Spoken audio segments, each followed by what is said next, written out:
9월 4일 수요일 스타트 브리핑 시작합니다. 먼저 국민일보입니다. 온누리 상품권이 역대급 인기를 누리고 있습니다. 추석 명절을 앞두고 특별 할인 판매에 들어갔기 때문인데요. 그런데 소비자는 웃음꽃이 피는 반면 상인은 쓴웃음을 짓고 있다는데 왜 그런 건지 보겠습니다.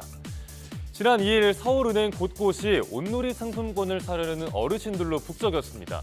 번호표를 받으려고 새벽 6시부터 줄을 선 사람도 있었고요. 은행을 문 연 지 1시간 만에 대기표가 동났고 또 인터넷 구매 사이트도 한때 서버가 마비되기도 했을 정도라고 하니까 온누리 상품권의 인기가 실감됩니다. 인기 배경은 간단합니다. 더 싸게, 더 많은 금액을 살 수 있게 됐기 때문입니다. 200만 원을 지류형 온누리 상품권으로 바꾸면 20만 원의 할인 효과를 받을 수 있습니다.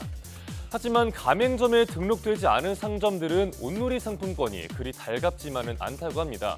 물건을 하나라도 더 팔아야 하는 마당이라 그래서 울며 겨자 먹기로 상품권을 받고 있습니다. 그러니까 수십만 원의 수수료를 내고 현금으로 바꾼다는 거죠. 상인과 소비자 모두가 웃음꽃을 피울 수 있어야겠죠. 무조건 온누리 상품권 발행을 늘리는 것보다는 가맹점의 범위를 넓히는 게 필요하다는 의견도 신문은 전하고 있습니다. 다음 조선일보입니다. 동영상 강의를 한번 듣는다고 상상을 해보죠. 교수님이 이번 미국 대선에서 누가 이길지를 물었습니다. 그런데 듣다 보니까 내용이 올해가 아닌 4년 전 대선 이야기라면요. 황당하지만 실제로 있었던 사례입니다. 비싼 등록금 내고 학교를 다니는데 수년 전의 인강이 재탕되고 있는 문제를 짚은 기사입니다. 몇몇 대학에선 코로나 당시에 녹화된 동영상 강의를 재활용하고 있습니다. 내용이 업데이트가 되지 않거나 화질과 음질이 떨어져서 불만을 표출하는 학생이 많습니다. 주요 대학의 온라인 강좌 현황과 등록금을 그래프로 한번 보시죠. 온라인 강좌가 가장 많은 곳은 성균관대입니다. 전체 강좌의 38%를 차지하고요. 연세대는 15% 정도입니다. 온라인 강좌 비율 1, 2위인 두 학교의 등록금은 800만 원에서 900만 원 선입니다.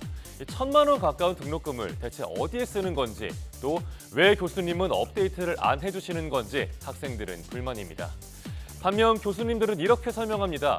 기본 과목의 경우에는 내용이 그대로이기 때문에 다시 써도 문제가 없다는 겁니다. 또 대학에서는 대형 강의실의 부족 등을 이유로 온라인 수업을 늘렸다고 설명하고요. 양질의 수업이라면 온라인 강의도 물론 좋은 수단이죠.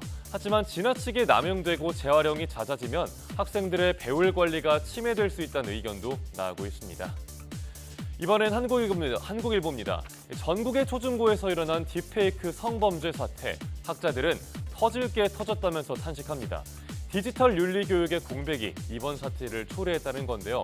그 결과 한국이 윤리의 얼굴을 잃었다고 신문은 헤드라인에서 표현했습니다.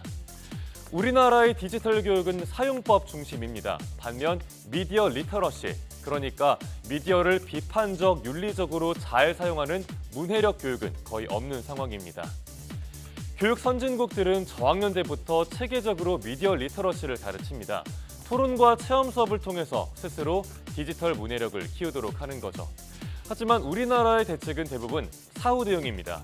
가해자를 만들지 않기 위한 근본적인 교육 대책은 언급조차 안 되고 있습니다. 처벌이 강화돼도 교육 공백이 이어지면 청소년 디지털 성범죄는 심각해질 수밖에 없겠죠. 밑빠진 독에 물 붓기와 비슷할 겁니다. 신문은 미디어 리터러시 교육이 의무화돼야 한다는 전문가의 조언을 비중 있게 다뤘습니다. 다음 내용 보겠습니다. 요즘 카페에 가보면 종이 빨대, 플라스틱 빨대 모두 잘 보입니다. 보통 종이 빨대가 친환경적이라는 인식이 깔려 있죠. 그런데 오히려 플라스틱보다 환경에 더 악영향을 미친다는 연구 결과가 나와서 관심을 끕니다. 빨대를 땅에 묻든 태우든 이산화탄소 배출량과 산성화, 독성 등 모두 종이 빨대가 더 많이 배출한다는 겁니다. 이번엔 표로 한번 볼까요? 먼저 지구온난화의 척도인 이산화탄소, 매립했을 때 배출량이 종이 빨대가 플라스틱의 4.6배입니다. 담수 생태에 미치는 독성은 7배고요. 인간에게 미치는 독성은 4.4배 더 많다고 합니다. 종이 빨대가 그리 친환경적이지 않은 이유는 뭘까요? 우선 100% 종이도 아니고요. 생분해되지도 않기 때문입니다. 젖는 걸 방지하려고 코팅을 하는데 이 코팅된 부분이 매립, 소각될 때 환경에 안 좋은 물질이 배출되는 겁니다. 그렇다고 해서 플라스틱 빨대 사용을 정당화하는 것도 안 되겠죠. 결국은 빨대 사용 자체를 줄여야 한다는 지적이 나옵니다. 마지막 기사 보겠습니다. 영양군 지역 비하성 발언으로 논란을 빚은 유튜브 채널 피식대학 구독자가 30만 명 가까이 줄면서 홍역을 치렀습니다. 하지만 진심 어린 사과와 각종 협업 콘텐츠로 영양군과 시민들의 마음을 돌렸습니다. 최근 2주 동안 피식대학에 올라온 영양 홍보 관련 영상만 10개, 심지어 채널 프로필도 영양군으로 바꿨습니다.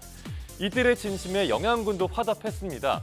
오토짱 군수는 피식대학을 공식 영양 홍보대사로 위촉하기도 했습니다. 온라인 반응도 대체로 긍정적인 편입니다. 단순한 사과에 그치지 않고 발로 뛰는 노력을 보인 걸 좋게 본 거죠. 영양군 관광지와 특산물에 관심을 갖게 됐다는 사람도 많습니다. 최근 열린 영양고추 페스티벌로 군은 300억 원이 넘는 경제 효과를 얻었습니다. 나아가서 피식대학은 추가 애프터 서비스도 예고했습니다. 한때는 상처를 줬지만 지자체와 크리에이터가 서로 윈윈하는 사례가 만들어졌다는 평가도 나오고 있네요. 9월 4일 아침 신문 살펴봤습니다. 지금까지 스타트 브리핑이었습니다.